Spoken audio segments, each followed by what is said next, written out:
What's up, everybody? This is Johnny Basement, and we are back here in the basement to go over the Rangers' 5-game winning streak. And the next shout out also on a 5-game winning streak. What? The Garden is rocking two teams on fire. The Rangers. Let's just slow this down and review a little bit what has been going on with the Rangers. Remember back when we were 2 wins away from the Eastern Conference Finals? 2 wins away from the Stanley Cup. 2 wins away! Then we let it get away from the Tampa Bay Lightning. We let it get away. You let a back-to-back champion get right back into the series. You don't do that. You don't give extra time to a team that knows how to win when you are learning how to win. I just went over this with the Jets and the Bills, the differences.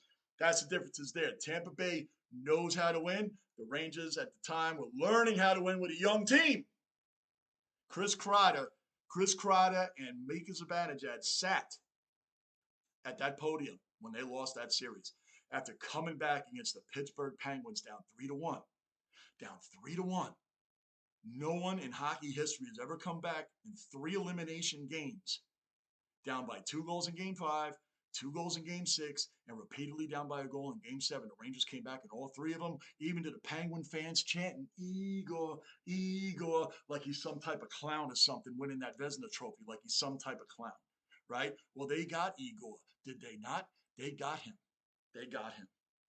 Well, I'll move on to the Hurricanes. We beat them. In the House of Horrors, Carolina was not ever lost a home game in Carolina in the playoffs, so the Rangers came there. Then we go in against the Lightning. This is a quick review about where we are and what the heck is going on at the beginning of the season for the Rangers, so bear with me. Then we get a 2-0 lead on the Tampa Bay Lightning. 2-0 against the back-to-back defending champions. Game 3, we're up 2-0. And we let our foot off the gas. Let our foot off the gas. Why? Why are you going to allow room and space and time for a champion like that to reset and come back? Okay, so they learned their lesson. Tampa knew how to win. Rangers learning how to win. Fast forward to the season.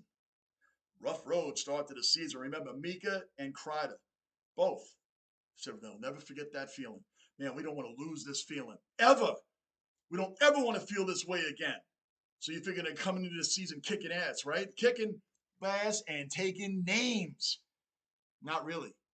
We went through a streak of losing to the Ducks, one of the worst teams in the league. Losing to the Senators. In a home and home, we beat them and then lost to them.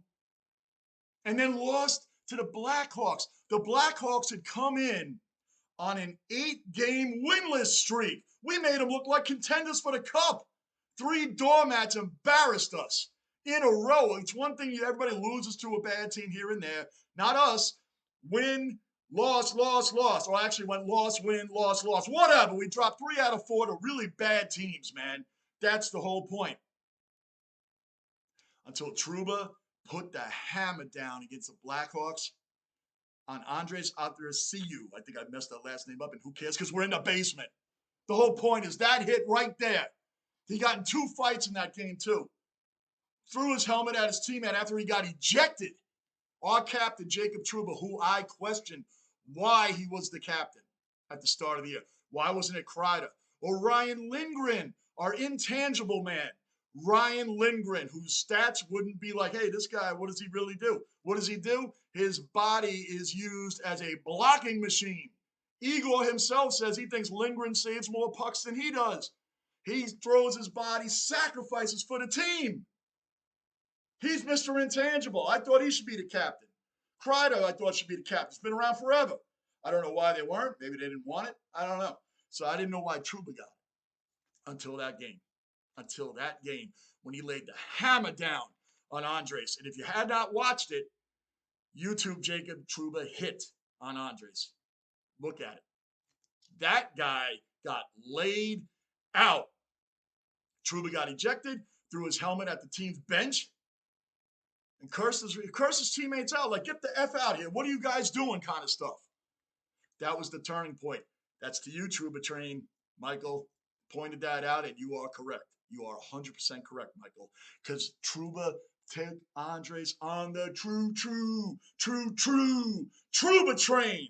People take rides on the Trouba Train. He will lay you out. Since then, we had a whole stretch of schedule like, wow, we had the Blues, the Knights, the defending champion Avalanche. Then we have the Devils, a young, hot team that's on fire right now. I think they're number 2 at the time of this video, number 2 overall in the league.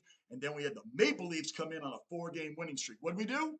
Beat the Blues, beat Vegas, beat the defending champion Avalanche against our old former backup, Alexander Georgiev, who deserved the start, by the way. Off topic for a second. Georgiev backed up Shesterkin. He wasn't going to start over him. Young, great goalie could start for a ton of teams. A ton of teams. So him going over to the Avalanche, wishing the best, just not in those games. But the first time we faced the Avalanche, it's goalie against goalie right in the game. How about it came down to a shootout? Now it's really goalie against goalie. Igor, the starter over Georgiev in his career. Georgiev gets a chance as being his former backup to show him up. And in that first game, he did. We lost to them in a shootout. He showed up Igor in that straight up mano-a-mano shootout between the goalies. Fast forward to this time, 3rd win in a row, defending champion Avalanche. Went to the shootout again, and Panarin, if you didn't see it, came down, got right in front of Georgiev, did a little this, shook his body a little bit, and boom! That's a goal. That's a game-winning goal. Panarin, of course. The bread man, Mr. Assist. Bring on the Devils. We faced them earlier in the year. We took a 2-0 lead right away. Lost 5-2. The last one was an empty netter, so like 4-2 and then an empty netter. But whatever the case, we got a 2-0 lead, took our foot off the gas. Not against a young, fast team like that. Fast forward to now. They took a 2-0 lead on us, and before 5 minutes had passed in the first period of the game, I'm like, here we go. The Devils are too fast for the Rangers. They're killing us. Nope. By the end of that first period, it's 2-1. Then it went to 3-1 Devils. Rangers came back. What'd they do? We took that game. Igor shut the house down. Defense stepped up, shut it down. 4 in a row. 4 in a row against top teams in the league. The Blues having a kind of a rough year, so when I started off with them, they've been a playoff perennial team. They won the Cup in 2019. That's still a good team that's struggling at the moment, but we can consider them an upper team in the league. Then to Vegas, Avalanche, Devils, brings us to who? By the way, the 11-game road winning streak the Devils had, done. Rangers killed that streak. Now here come the Toronto Maple Leafs. 4-game win streak. 4-game win streak. Oh, the Rangers also have a 4-game win streak. Meet up at the Garden. The Maple Leafs came in 12-0-3 in their last 15. Had not lost a game in regulation in the last 15 games. 12-0-3, they were on fire. And I believe at the time of this video, the Maple Leafs were 3rd overall in the NHL. Until they came to the Garden. We have been streak killers.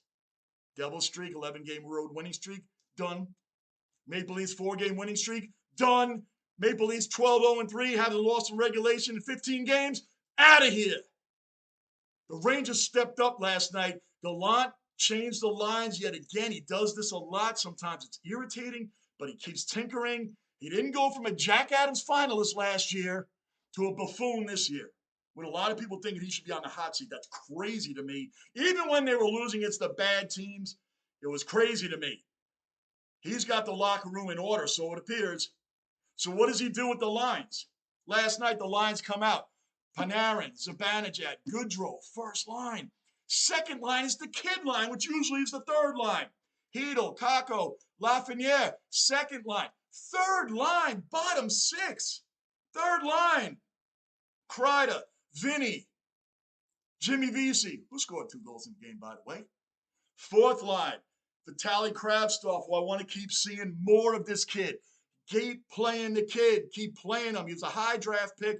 I don't know all the politics or whatever happened between the Rangers and him since he was drafted. Then he went to the KHL, the Russian league, for a season. Now he's back. Play the kid. We let low-ceiling veteran Ryan Carpenter go. Just get rid of him. So that fourth line had Kravtsov, Petsneric, and Gauthier on the fourth line. And I think I chopped his name up, and I'm very sorry about that. Because why did that happen? Because we are in the basement. That's why that happened. Anyway, The lines came through, our regular defensive lines. Fox, Lindgren, Trouba, Keandre, Braden Schneider, and new NHL debut, Ben Harper. So we're learning a little bit about him. Guys, the game last night was out of this world. And during this 5-game winning streak, we have killed off, out of 13 power plays against us, we have killed off 11 of those power plays. The Rangers are on fire. Fire. Watch out. Watch out. Rangers are back. The pain and the hurt and the tough that everybody was saying, Kreider to Zibanejad, whatever. Keep remembering what that was like. You brought us that far, and as fans, we're excited.